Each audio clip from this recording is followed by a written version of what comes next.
When they started coming out with these kind of digital effects, things like this. This is analogy digital, isn't it? I don't know quite what this one is. Those kind of sounds there. Beautiful. So that's doing a little sweep on it, Yeah. which is doing exactly the same as the wang bar Yes. on a regular delay does. Yeah. Hear it going up and down and pitch slightly. It's on the slowest possible speed.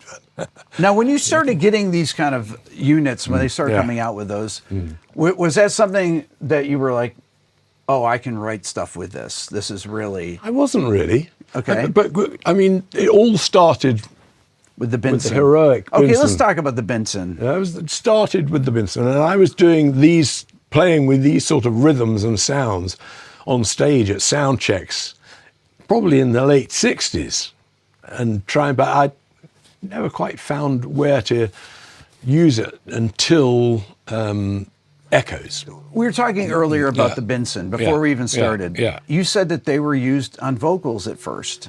They were Italian, and I first saw them with crooner bands, and they would have the vocals going through just to give a little bit of life and echo, because there were no reverb machines really.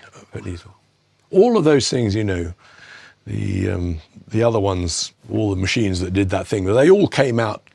There were 2 or 3 different Italian ones that came out at more or less. Why the same Italian? time. I always wondered that. It seems so strange. When did you actually start using it with a guitar? Well, I think Sid was using it with a guitar, and I already had one. Okay. When Sid was using it, but I was using one with my band on vocals, because we did. I had a band that did big harmony vocals, Beach Boys and Four Seasons and all that sort of stuff was what we were quite keen on. And they always sounded better with a bit of that reverb on. So that's what I was using for. And then Sid was using it on the guitar and doing weird effects, and I sort of picked it up from him. They're very hard to actually emulate that because of the spinning drum on it. You told a story about coming to the United States, and because of the way the power is different, that this the British electricity system, is 240 volts and is 50 cycles, so it's 50 pulses per second. And in America, it's down to 210. It was 110 back then, and 60 cycles. And 60 cycles. Now that drum is controlled by the cycles of the electricity. So if we went to America, the speed of your delay for things like, for example, One of These Days, Roger would be slapping couldn't do it. So did it occur to you guys then what it was? Well, yeah. I mean, we knew what the reasoning for it was, but like, how do you fix it? What do you fix it? There was no other thing that we had that you could do it with. So we got a drill out and drilled through the metal plate on the top of it and took a head off and moved it along and screwed it back in. Oh my God. And readjusted it, very, very fine adjustments, till it moved that certain amount of distance. We had to do some mathematics to work out exactly how far we wanted to move it along, because it's, 50 to 60 is 15, 12, 13, 14%, I don't know. You probably were a little nervous when you were drilling through it, right? Like, I don't want to screw this up. Well, I think Peter Watts did the drilling, and so I could moan at him if he got it wrong. If you were soloing using that, what would be the setting that you would use? Oh, I would probably just go to the regular repeat, pull the level down, go from there. Okay, so here's the old MXR. This is a 70s device, I think. Yep. And that's 383. Turn that off and go to the Benson. So that as you can hear, that's a bit faster. Now the Benson has a little bit of distortion in it. It's tube, I think, right? It's tube. You've got these things here. This is the feedback or regeneration. Yeah. And this is the input control. And balancing the input and the output is a very delicate thing, because the output is very noisy. Wow, okay. Trying to record things with that, you know.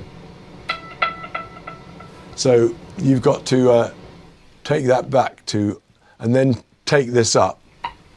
But if you take that up too far, you can see on there, there's the levels, and they come in from both sides like this. And if they cross, you're distorting. Okay. So, see there? Yes. That's, you know, so you've got to be very careful with those knobs. Okay, so that's a constant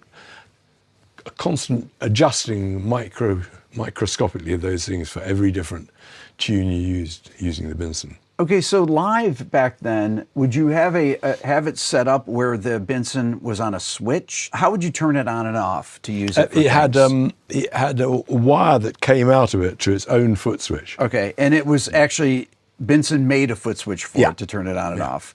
When you had it for your vocal group, would you just turn it on for certain sections, or would you leave it on? I think you just leave it on. Okay, but you know, subtle. If you're playing a solo and you have that on, and you're in a big, huge room and you're playing through that, and you're cranking the amp, what's the feeling like? It's got to feel amazing. It is amazing. Yeah, there's a lot of constant nursing of this sort of old gear, much more than you have to do today. You know, like I say, that input control on the Benson, if you stomp in a mega pedal, it's just going to, and the Benson is going to be, you know, so you're constantly whipping this thing up and down and fiddling. You know, they've got to be in reach. It's much less flexible than the modern gear.